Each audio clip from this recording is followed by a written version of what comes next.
Do what thou wilt should be the whole of the law. Welcome, everybody. This is the second class of our course on Little Essays Towards Truth, a phenomenological interpretation. And we're discussing chapters 2 and 3, which are on memory and sorrow, both very interesting phenomenological categories of experience, which are memory and sorrow. So we're going to start with memory. Let me bring up our text on the screen. Okay, great. And then everybody can see that. So let's start just with the first paragraph. Stephen, could you read that for us? Sure.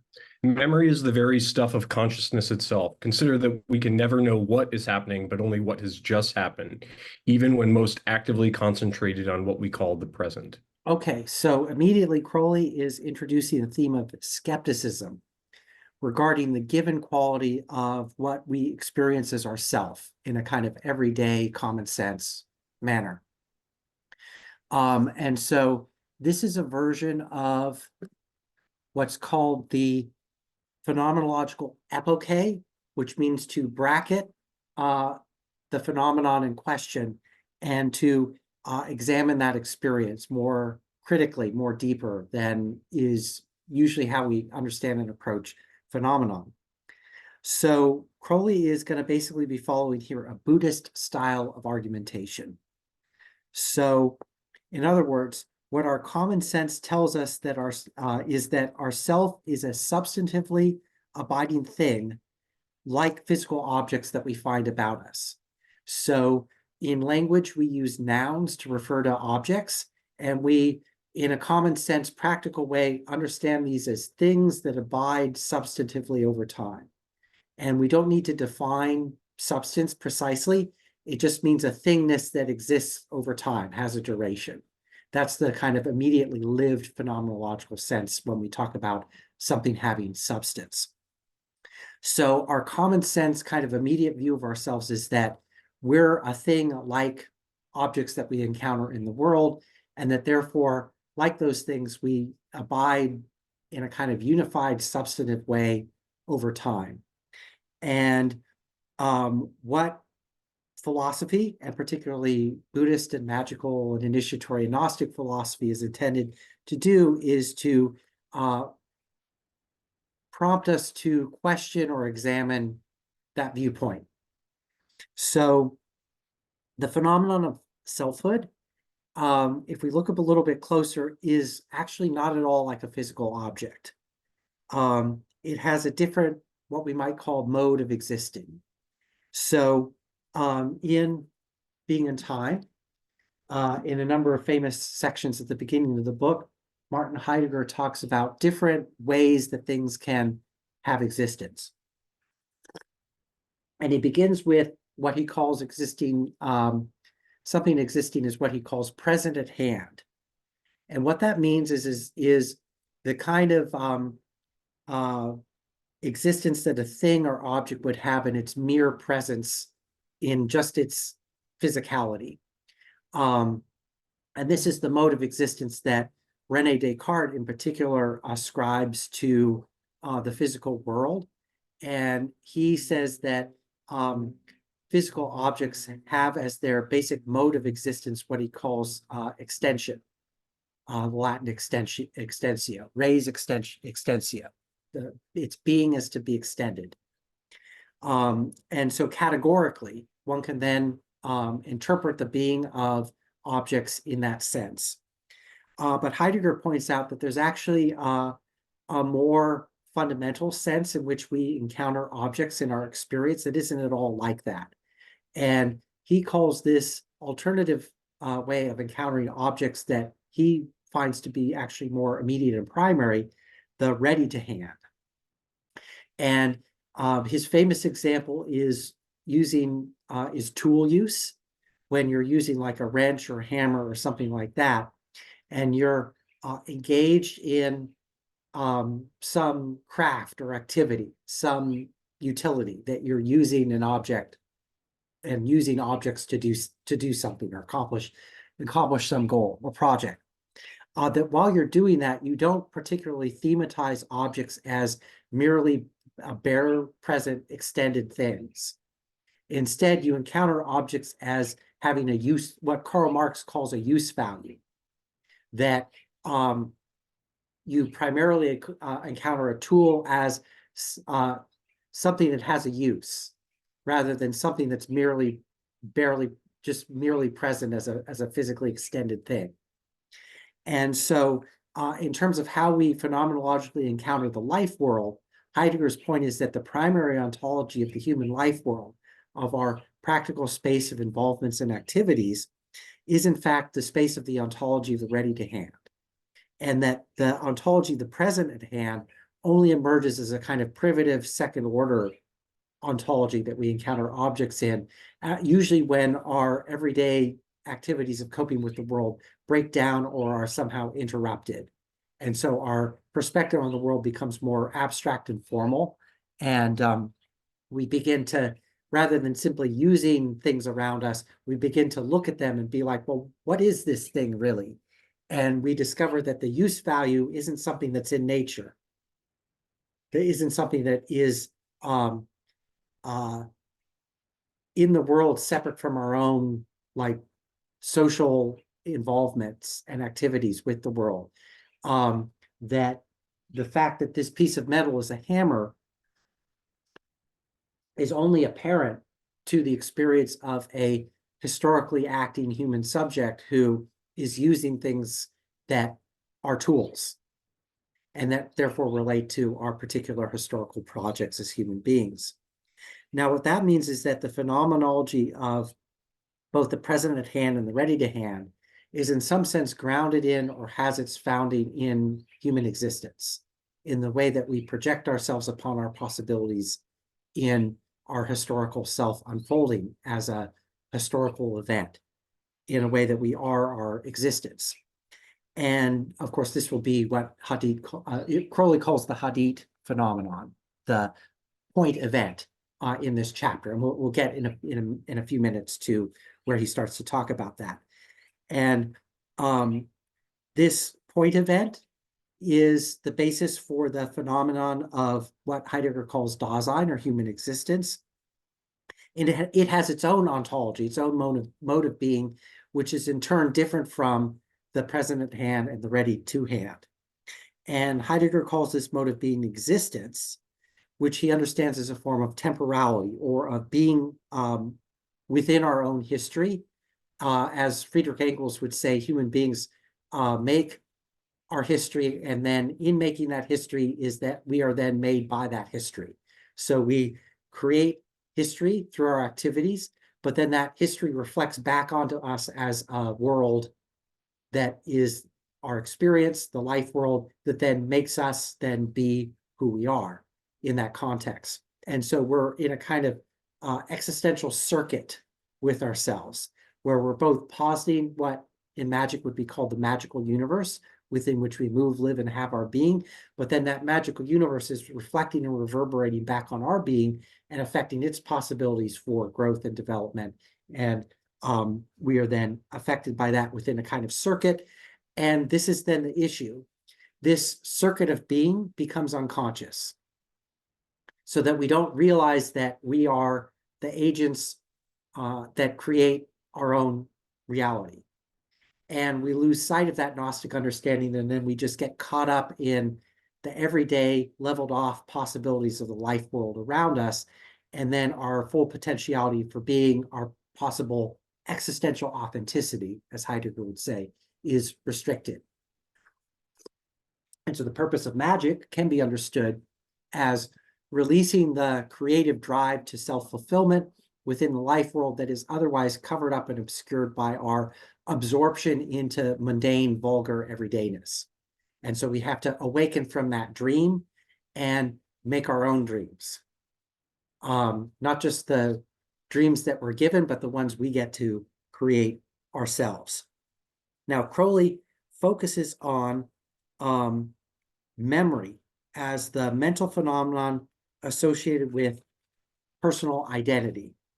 So let's continue with our text.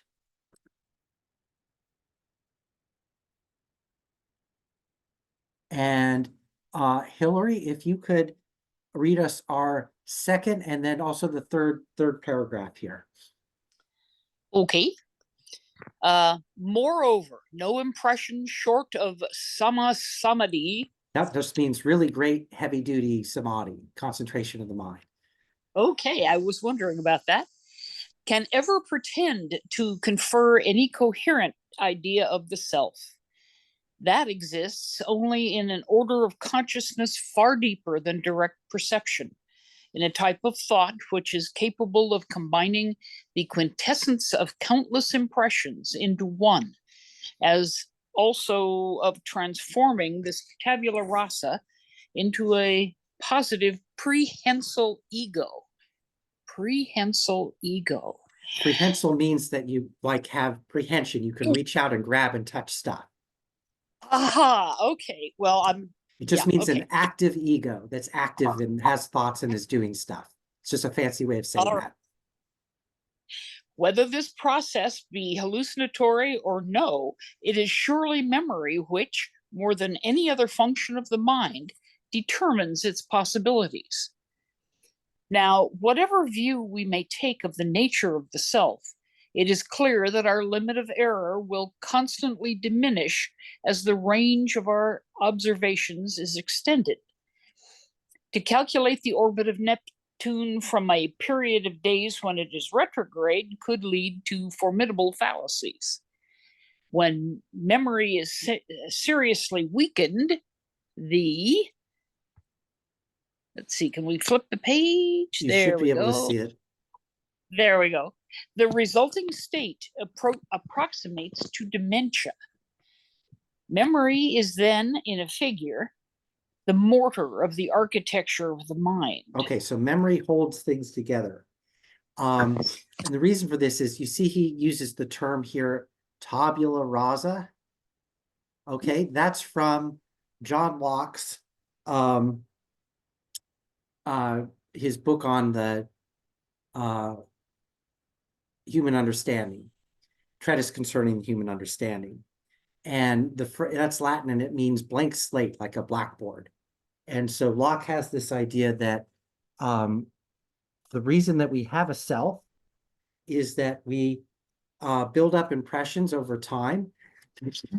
And then we intuit from that we have there's a kind of unity to our experience that we then call ourself.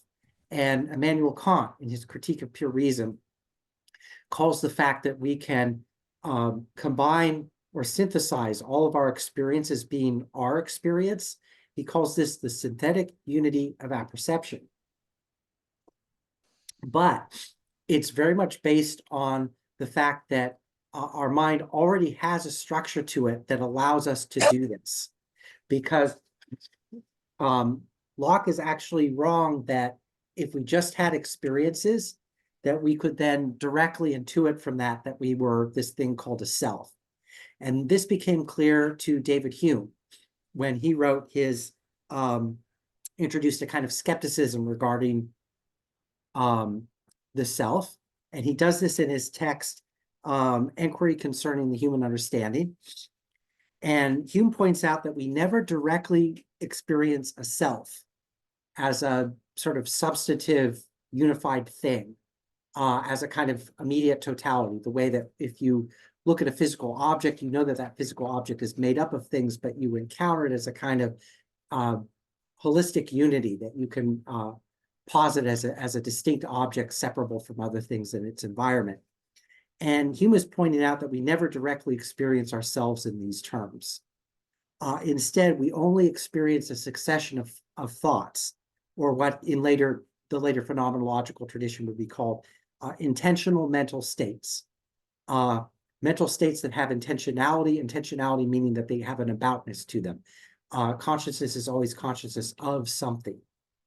And this aboutness of consciousness is the technical term for that is intentionality.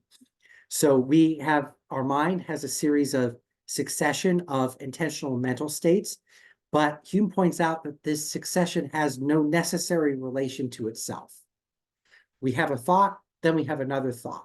What is it that makes those two thoughts be the thoughts of this thing that we're calling a self. And the point here is that our sense of self is a constructed artifact of our mind, and it's constructed from the impression of habit derived from memory. So we have a particular habit of, we have memory, and then we associate this thing called a self with that sequence of memory. And this habit of association is what provides the basis for us seeing and viewing ourselves as having a self. But we never directly experience the self as such, because it's not actually an object within our field of phenomenal experience, because it has a different, as we were saying earlier, the self has a different ontology than that of a physical object. And so in a way, Hume is pointing this out. So because the mind remembers past experiences, it associates the quality of I-ness to the mind stream that formally unifies these experiences. Now, what Hume is simply pointing out is there's nothing natural about this association. In other words, animals have minds, yet their minds aren't organized the way that human minds experience is structured in relation to it being a psychological subject, what Freud calls a psyche. And what's missing in, say, the experience that an ant is having versus the kind of structured experience that we're having, that's structured in terms of this kind of formal quality of I-ness, or having a self, or experiencing ourselves as a unified stream of experience that has a history over time. What's missing, or is the crucial factor that allows this to occur, is language. So Jacques Lacan, the psychoanalyst, posits a function of the psyche of what he calls the imaginary. And this is the primordial semiotic programming of the unconscious, against the background of which the psyche has an intuitively felt sense of self-conscious identity. And the reason, according to psychoanalysis, that we're able to develop a sense of self-identity in terms of language is that we pattern our own subjective sense of self-identity on the roles of the roles and status that people have in the society around us that are linguistically defined. And then we observe that around those categories and how they're used in the society around us as we're undergoing primary socialization. And then that tells us who we are in that context. And so that's why patriarchy, for example, is so important in structuring subjectivity in terms of the way that we commonly, and to some extent mistakenly, presume that primary subjectivity is, for example, inherently a male quality, and that the female sex or gender is then what Simone de Beauvoir calls the other sex, the kind of alternative subjectivity to what society usually takes as the primary mode of subjectivity, which is that which is posited as being experienced by men, or at least of that role psychologically. And of course, all of that is the result of economic class factors that have nothing to do with natural reality. And so all of that has to be critiqued and understood in a deeper way. But the point that I want to make right now in relation to the theme of memory is that what Lacan calls the imaginary, which I think can also be associated, and I'm going to claim is, I'm going to be primarily associated with the neshama or bina as the basic transcendental horizon of the hermeneutical structure or horizon of the psyche, in terms of which the psyche then has its particular structure to its subjectivity. So it's that formal patterning. And the insight here is that this is linguistic in structure. Lacan says the unconscious is structured as a language. And what's important about that magically, why that's magically important, is that means that we can reprogram ourselves using language, using symbolism. And that's why magic uses spells to transform and shape the magical universe at a level that is at the level of our deepest horizontal programming of our psyche. So we say these spells, but we understand that they are affecting reality at a deeper level than the immediate empirical experience that we're having. And indeed, the theory here is that this is exactly what's happening. And it's because we can use magic to reprogram our primary horizon of being, which then transforms the way that we are oriented towards and interpret and experience the life world. And therefore, we can cause change and conformity with will at an even deeper level than we would normally expect for our experience. So the imaginary, which is Bina, which is Neshama, is the treasure house of images, of the archetypes of our experience and of the different correspondences of the magical universe that can affect change and conformity with will. And this is also where the I concept derives as a function of linguistic signification. And in patriarchal societies, Lacan argues that this is organized around what he calls the master signifier, which is the source seed image of the phallus, as a symbol of the paternal role in all of its ambiguity as the source of social authority in patriarchal societies. And this is linked to the Oedipal complex in Freudian theory. Again, we'll have more to say about that as the course continues. At this point, I'm just sort of hitting the main categories or concepts that are in play. And the point here is that by designating the phallus as the master signifier, Lacan is at the same time calling into question the traditional bounds of authority or bounding of authority in those terms. So in other words, magic is a kind of therapy where we understand the way that we have been sort of neuro-linguistically programmed ahead of time, as it were, by the society that we're coming into being within.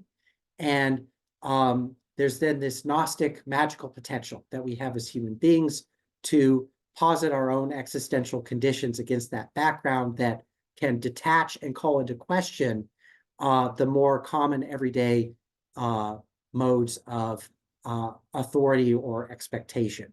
And so again, the point of designating the phallus as the master signifier that organizes the psychic patterns of psychic energy and erotic affectivity that organize the psyche at the level of the unconscious, what Lacan calls the imaginary, is not then to, the point of this is not then to then assert traditional male authority. The point of this is to call into question traditional male authority. Do you see what I mean? So, but in order to do that, we have to designate that patriarchy is the already existing historical horizon within which we're coming into being. Because only by doing that can we then critically contextualize the ambiguities of our relationship to that. If we don't designate the phallus as the master signifier, and we just assume that we're all just sort of automatically equal, we're going to run into the problem that in the actual society that has already historically existed, human beings are in fact not equal. There are in fact classes, and these classes are gendered. And we have to first thematize that by recognizing that this is part of the very linguistic semiotic structuring of our psyche, that language is inherently gendered in its form. But then by understanding that, we can then critique that very system of symbolization. But first we need to acknowledge it. We can't just we can't skip that step, is what I'm saying. Okay, so the point here that Lacan is making then is that because of patriarchy and its political and social ambiguities, primary socialization in societies that are governed by the phallus as the master signifier, in Freudian terms, societies where the Oedipal complex is basic to the trauma of our socialization, What this means is that primary socialization leaves us incomplete as a subject. We have to become a spiritual self.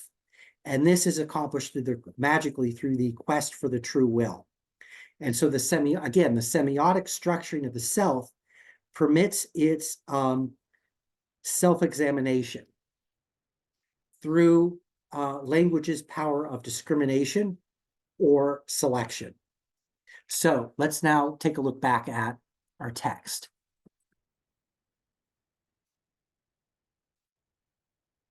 Okay. Henry, can you pick up where we left off, where it says, it seems impossible? It seems impossible to even begin to discuss its nature as it is in itself, for it is not a thing at all, but only a relation between impressions. We must be content to observe its virtues. And that's the mind or the self that he means. First of all is that already noted its extent in time. Second is the faculty of selection.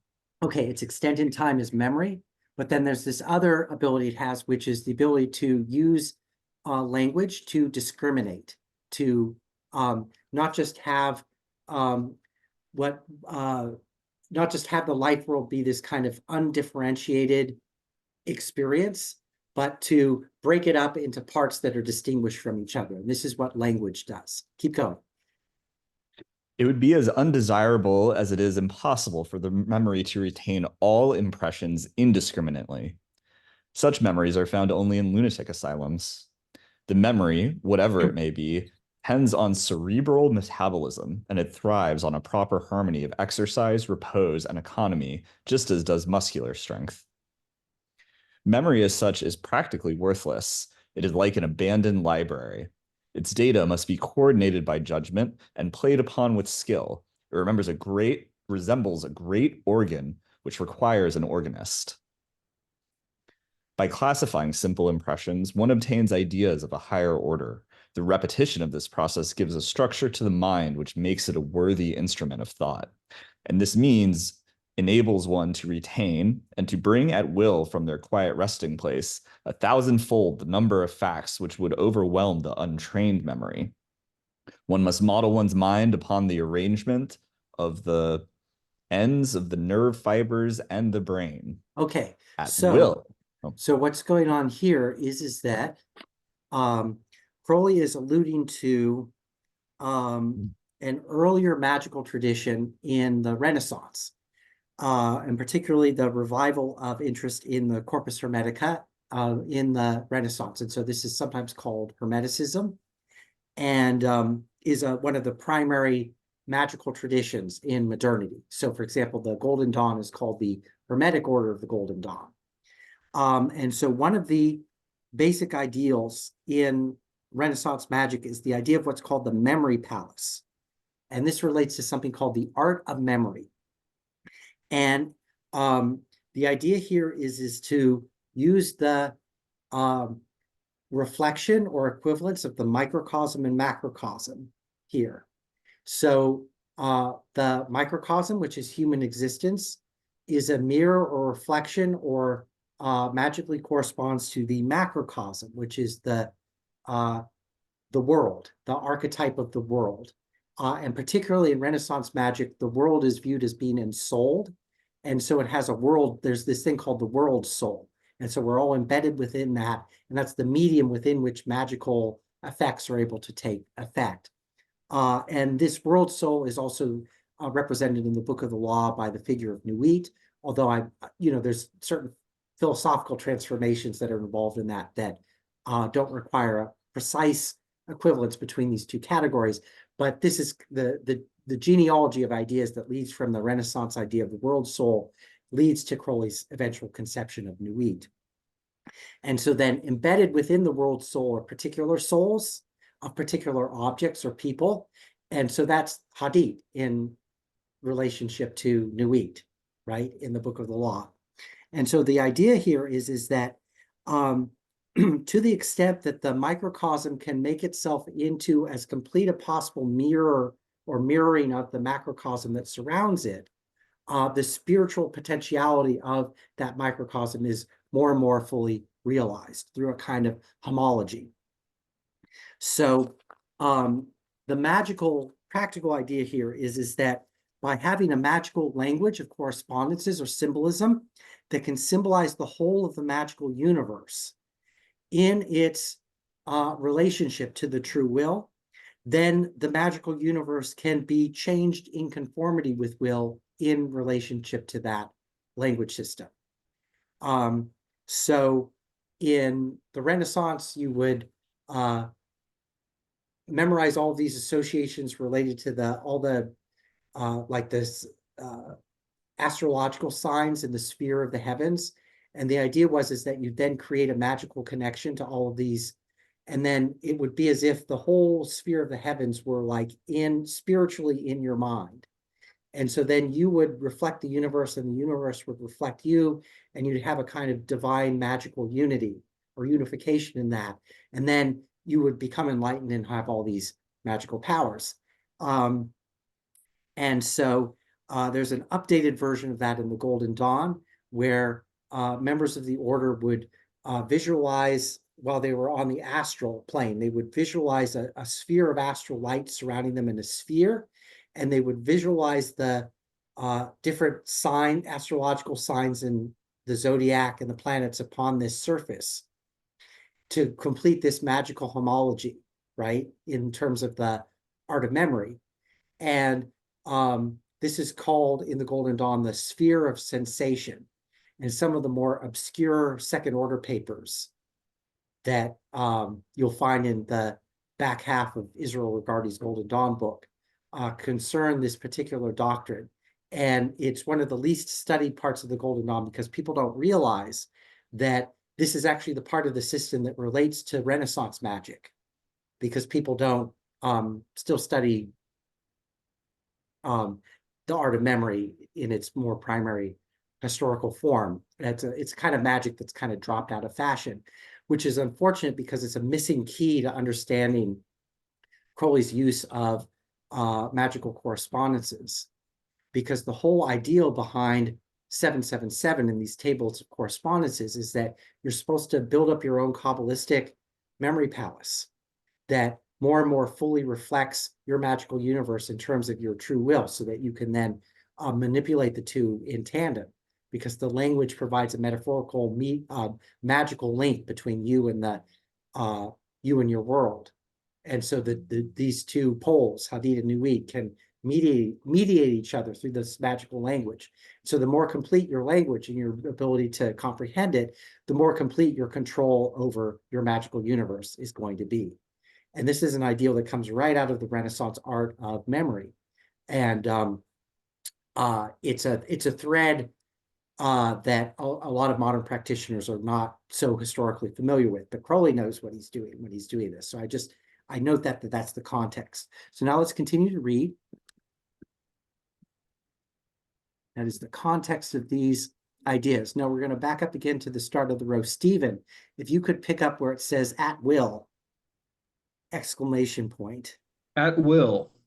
Here is the great key to proper selection, that one should resolutely remember all facts that may be useful, and as to resolutely forget all those impertinent to thy true way of one's star in space. For so one can only economize the mnemonic facility, and this is to say no man can begin to train his memory duly until he is aware of his true will. There is them, as in all matters pertaining to the intellect, a vicious circle. For one can only become conscious of one's true will by a judgment of sahamic intensity upon all facts that it is possible to assimilate. The resolution of the antimony is found ambulando. That means like being ambulatory, meaning you're on the move. So the solution is found through action, is what he's saying. You got to just go and do it. That is by the selective training of the above indicated. A further complication of this whole question appears during the practice of yoga. When the sheaths being selectively stripped from the mind, one begins to remember not only long forgotten fact, but matters which do not refer to the incarnated ego at all. The memory extends in time to infancy, to one's previous death, and so further to an unlimited series of experiences whose scope depends on the degree of one's progress. But Parallel with this intensification of the idea of the ego, its expansion through the aeons, there arises, in consequence of the weakening of the amakara of the ego-making facility, a tendency to remember things which have happened not to oneself, but to other people or beings. Herein is one of the most irritating obstacles of the path of the wise, for the normal development of memory and time leads to a better understanding of the true will of the individual, as he then conceives himself, so that he perceives an universe teleologically more rational as he progresses. To be compelled to assimilate the experience of supposed alien beings is to become confused. The whole hodgepodge of Koronazon, restriction be unto him in the name of Babylon, gapes once more for the adept, for one who possibly supposed himself and already, in a sense, a freeman of the city of pyramids. Okay, let's pause there. So the ahamkara in yoga, this is the faculty or function of consciousness that creates the impression of the sense of self as distinct from other selves in the exterior world. So recall that we know from psychoanalysis that the sense of boundary of the self develops in infancy, and it can be short-circuited or disappear under certain circumstances, like in yogic trance, for example. And this experience is traditionally associated in yoga with samadhi, but phenomenologically and psychoanalytically, it is a little bit more ambiguous and complicated in the way that it's treated. And so, for example, there's a difference between the Vedantic and the Buddhist interpretation of this phenomenon as to how this is to be interpreted. Now, look at this. Let's move on to this next paragraph where it says, but it is just this experience. Hillary, could you read that, please? But it is just this experience, in default of any other, which eventually insists on his undertaking to cross the abyss. For the alternative to sheer insanity is seen to be the discovery of a general formula comprehensive of universal experience, without reference to the ego, real or supposed, in any sense. Okay, this general formula, and this is why Crowley is so tricky and funny as a writer. He assumes that you're supposed to know what this is already from thelemic philosophy. And so he just drops this in. Do any of you know what this is? I know what it is. I'm going to tell you in a moment. But do any of you know, just from looking at this, when he says that there's a general formula, comprehensive of universal experience without reference to the ego in any sense? In other words, a kind of absolute to thelemic philosophy. Any of you know what that is? Not me. Okay. This is what Crowley calls the Kabbalistic zero. This is the general formula of the absolute, if you will, in Thelema. And it comes from his essay Barashith, an essay in ontology. From 1902, it's written just before the reception of the Book of the Law. And it defines what the sense of nothingness is as used in that text. And Crowley says in that text, I assert the absoluteness of the Kabbalistic zero. And what the Kabbalistic zero is basically a dynamic version of the Buddhist notion of shunyata or nothingness, which has certain similarities to the use of this concept in Buddhist Tantra, but also certain differences as well. Basically, the idea is that it's a nothing that is so absolute that it negates itself and therefore is constantly productive of form. And that this is a kind of dialectical process that is a principle that's anterior to all structure. And so therefore it doesn't have to have reference to subjects who emerged later to intuit that this is the case, although it's useful for us that it does, because then we can Gnostically understand that this is the process that's going on and then participate self-consciously in it. That's what he means by the general formula. So we will have much more to say about the Kabbalistic zero as we move forward, but I just want to point that out that philosophically, this is the ultimate horizon in Aleister Crowley's texts for thelemic philosophy. And so this for him, the Kabbalistic zero, is the formula that solves these antinomies in philosophy. You know, the big questions of metaphysics. Why is there something rather than nothing, for example? That the formula of the Kabbalistic zero is a solution to that problem. And for him, it's also a solution to the Buddha's assertion that everything is suffering. But we're going to get to that. So let's get to that. So now let's read to the end here, picking up at this paradox. Henry, if you could take us to the end of the chapter. This paradox, like all others, should be a lesson of supreme value. This, that every difficulty is for our advantage, that every question is posed only in order to lead us to an answer involving a triumph infinitely more glorious than we could otherwise have conceived. And meditation upon this whole matter may not unlikely bring us to this further vision of wonder, that the nature of things themselves is in reality but a function of memory. Okay, the trance or vision of wonder, which is Crowley's phenomenological description of the personal experience of Gnostic illumination, or LVX or Lux. And the perspective of the illuminated adept is from this hermeneutical stance, this precognitive orientation. But to authentically arrive at this position, before the trance of wonder, first has to come the trance of sorrow. Let's talk about the trance of sorrow, which he says the aspiration to become a master is rooted in the trance of sorrow. So the text begins a series of phenomenological explorations of various, what we might call states of mind. These are phenomenological or hermeneutical orientations that are kind of precognitive in framing of experience.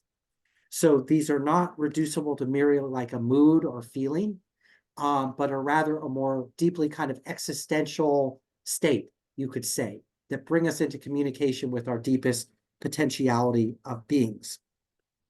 And so I'm equating what Heidegger calls the either state of mind or state of being, which he is the German word Befindlichkeit, which is this kind of existential orientation or interpretive stance where you begin to call into question or interrogate yourself with regards to your fundamental being. I'm equating that with what Crowley calls trance in this text. Again, we'll have more to say as we proceed about the philosophical sense of that. Trance, historical genealogy of the term. It's used in the Golden Dawn, where it refers to the invocation of the divine white brilliance of Kether, which is reflected into Tiferet and perceived by the Ruach as the Lux, the LVX. In the Golden Dawn, trance is contrasted with obsession, which is possession by the Qliphoth as the unbalanced counterfeit of the Lux, of the light. Golden Dawn's use of this term derives from Renaissance Hermeticism and from Neoplatonism, where trance is equivalent to what's called ecstasis, which is the theurgic energizing of the soul into union with the divine. But in theurgic Neoplatonism, this is a dualistic framing of the phenomenon of trance. And so the question is, philosophically, can this be reframed in an existentialist rather than metaphysical sense? And this is accomplished in part by the phenomenological method, where Heidegger treats the concept of ecstasis as a kind of fundamental ontology of human existence, where we're ecstasis in Greek means ekstasis, to be out of yourself or out of a condition of embodied stasis. So it's about how you find that your being is not limited to your immediate physical experience. You become united with the larger world, or the world soul, or the spirit. And so ecstasis means to be out of the state of immediate embodiment or immediate identification with the self of the physical body or life world. And so Heidegger reads ecstasis as saying that Dasein in its being is ecstatical, meaning that its essence stands outside of itself and can't be described ultimately in terms of a kind of Cartesian interiority, but rather that Dasein's essence is its historical embeddedness in its social worldly activities and projects that it has to own and take responsibility for. And magically, this would be equivalent to the true will. Now, this means that if this is the structuring of our being, then it means that we have some kind of pre or anti-cognitive orientation towards the world. And this is the Befindlichkeit, the state of being or the trance that we tune into in magic. So, who was the last person who read? It was Stephen, right? I read last. Okay, Henry, let's go back to Stephen then. Stephen, can you pick up with just at the top of the page and just start reading? The aspiration to become a master is rooted in the trance of sorrow. This trance is not simple and definite. Indeed, it commonly begins in a limited, selfish form. The imagination cannot pierce beyond terrestrial conditions or the sense of self-grasp more than the natural consciousness. One thinks at first no more than this: there is nothing possible that is good enough for me. Only as one grows by initiation does one approach the asymptote of Sabha Pai Dukam of the Buddha. Everything is sorrow. First noble truth of Buddhism. When the relations of the subject and object both expand to infinity, are seen to be no less in the bosom of the great curse than were their first avatars, the petty ego and the perceptible universe. So also for the transcending of this trance of sorrow, at first the victory often comes by trick of mind, extending subject or object as the case may be. By an effort to escape reality, one seems for a moment to have defeated the equation, everything is sorrow. But the clouds regather as the mind recovers its equilibrium. Thus one invents some heaven, defining it arbitrarily as free from sorrow, only to find on exact examination that its conditions are the same as those of earth. Nor is there any rational issue from this hell of thought. The transcending of the trance of sorrow is to be made by means of such other trances, such as the higher beatific vision, the trance of wonder, and even the trance called the universal joke, though the last is thereunto these strangely akin. There is this further consideration that every subject of contemplation asks only that the mind should become fixed upon it, in a degree far inferior to that of the true concentration as secures samadhi to become evidently an illusion. Okay, so what is it that we're fleeing from or concealing through our absorption in the everydayness of the life world? That is, when we discover this thing, is then the basis for the trance of sorrow. And this is the incomplete quality of the phenomenal domain of our ontical concerns. This is what Jacques Lacan calls the real, which is the incompleteness of everything. Yet, even though this is the source of sorrow, it's also precisely the conditions of the possibility for our own creative freedom. In other words, through the fulfillment of our historically contextual potentiality for being. If we were already complete, we wouldn't be open and outstanding in our being. And so our incompleteness is great because it means that we can make ourselves into a spiritual self. We can find and express our true will. We can find the possibility of having an authentic existence. And this possibility means that there can be a shift of perspective, a movement to a modification of the vision of sorrow based on this vision of sorrow, but then going further. And that we could achieve the state of being of the vision of wonder. And let's keep reading. Hillary, pick up where it says, so much for a brief summary. So much for a brief summary of the technical aspects of the matter. But all this is remote indeed from the simplicity of the affirmation of the Book of the Law. Remember, all ye, that existence is pure joy, that all the sorrows are but as shadows, they pass and are done, but there is that which remains. Upon what can depend this perception which claims to sweep away with the fire of scorn the formidable batteries of all serious philosophical thought? The solution must lie in the metaphysics of Thelema itself.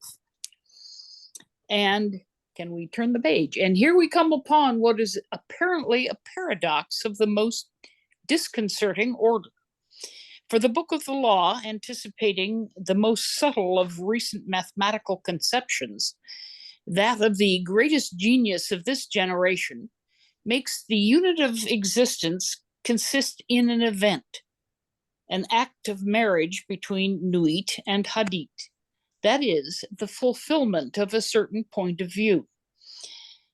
And is not the procession of events the very condition of sorrow, as opposed to the perfection of pure existence? That is the old philosophy, a tangle of false words. We see more clearly. Thus, each event is an act of love, and so generates joy. All existence is composed solely of such events. But how comes it then that there should be even an illusion of sorrow? Okay, so the greatest genius of his generation is Einstein, and he's referring to relativity, which posits that there's no universal frame of reference, and how you measure things from your inertial point of reference is the way that reality is, and you should measure things. Anyway, we'll have more to say about that. But the point here is that he's talking about what he calls the point of view, or the event with a capital E. This is one of the basic categories in Crowley's thought, which is called the point event. And this is the Hadit existence projecting its existence towards union with Nuit. So the point event is also a point of view, because defines the transcendental subject, or the hermeneutical horizon that's, remember, is anterior or prior to self-consciousness, which then structures that experience in terms of its relationship to the world. And so then that means that the life world, the magical universe, is the magical child of the mystical marriage of the event, or Hadit, with the whole, which is Nuit. And the idea here is that if you take up this impersonal viewpoint gnostically, it dissolves our exclusive attachment to our limited identification with our ego self. And it's that sense of identification that generates the sense of loss and fear that are the basis of the trance of sorrow. And if we kind of mature to the point where we can overcome that limited perspective, the trance of sorrow will mature and ripen into the trance of wonder, because really these are kind of the same thing. They're flip sides of the same coin. They're just different ways of looking at reality. And Crowley's point is that the more fundamentally, phenomenologically deeper strata of understanding the incompleteness of reality in terms of the Kabbalistic zero is not the trance of sorrow. The trance of sorrow is just the starting point of that realization. It's the trance of wonder that you wind up in. Okay, let's finish this chapter. Henry, if you could pick up with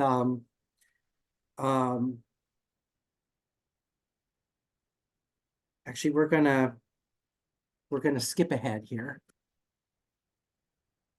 to the whole is infinite perfection. The whole is infinite perfection, and so is each unit thereof. To transcend the trance of sorrow, it is thus sufficient to cancel the subject of the contemplation by marrying to its equal and opposite in imagination. We may also pursue the analytical method and resolve the complex which appears sorrow into its atoms. Each event of it is a sublime and joyous act of love, or the synthetical method, proceeding from the part to the whole, with a similar result.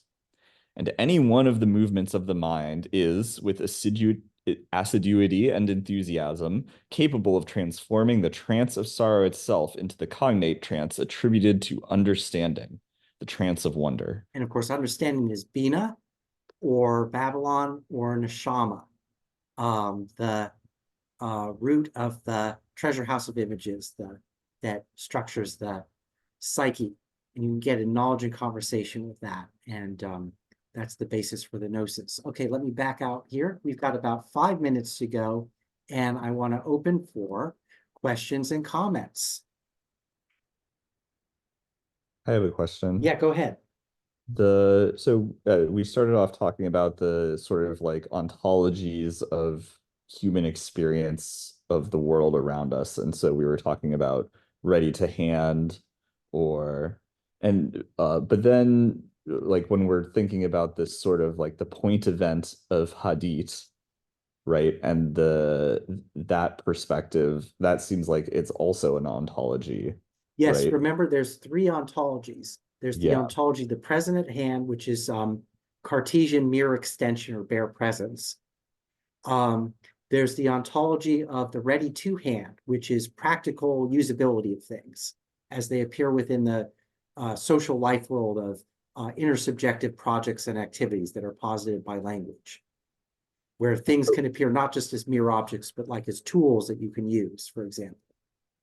And then the third ontology is the ontology of Dasein, of human existence, which has its own specific ontology that's not the same as those. And so the point event for Crowley has that third ontology, which is the ontology of what in modern philosophy, moving forward from Kant, is called the transcendental subject or transcendental subjectivity, which is the idea of that precognitively our psyche or self or the way that we exist in the world has a particular structure to it already in terms of how we then are able to encounter the world as having the meaning that it does. And then the philosophical insight that is also the magical insight is that this structure is semiotic. It's linguistic. And so it can therefore be manipulated linguistically. In other words, it's not just reducible to biology. So we're not just made a certain way naturally, and then we have a certain like biological essence that requires us to be a certain way. Like racism would assume, for example, that particular races would have a particular biological essence that would make them be a certain way. The more radical, more correct viewpoint is that its language is such that is structuring our experience culturally and personally. And so manipulation of that, like through magic, for example, can radically transform who we experience ourselves as being. And would you say that the modification of the vision of sorrow to the vision of wonder is also a linguistic based transformation? It's a transformation that's a shift in perspective that we can recognize ourselves as having because we're linguistically have a linguistically structured subjectivity.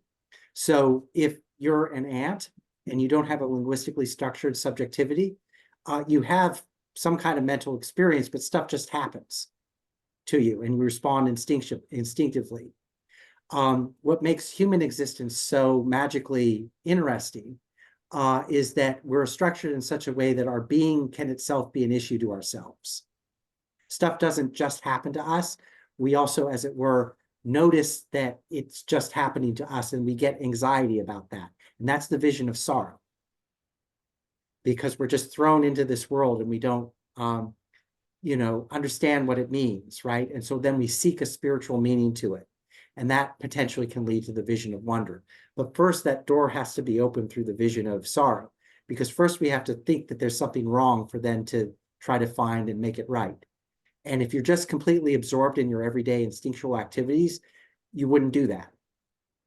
You need to have this extra kind of gap or incompleteness to yourself that occurs through specifically linguistic socialization to then be able to have something like a human spirituality. If that makes sense. That's the theory, yes. Anyway. So that's why the structure of memory is so important, which is also, Crowley says, the power of selection, but that power of selection is also symbolic. So it's all bound up with a particular underlying semiotic system that's structuring the magical universe. In other words, the magical universe is created through a kind of spell. But we can learn that spell and then recast it ourselves in a way that can cause change and conformity with will. So we're not just simply stuck with what we have. And that's also in virtue of this incompleteness of reality. Because the life world is incomplete, it can be changed creatively. We can modify our experience in ways that can liberate our potential for being. And we're not just there and there's some grass and we eat it because it's in front of us, which is what cows do, which is wonderful for cows, but we don't exist that way as human beings, is what I mean. And this is why, at least from a theoretical point of view. It's because of the peculiar linguistic way that our reality is structured, that takes us out of primordial narcissism and thrusts us into a world of social relations that are inherently traumatic and alienating. And then we have to make ourselves into a spiritual self in that context. Okay, any other comments or questions? We're going to close out. It's 4 o'clock. We're going to come back again at this next week. Look at the next 2 chapters. Thank you, everybody, for coming by today. Okay. Thank you. Yes. 93. Love is the law. Love 93. under will.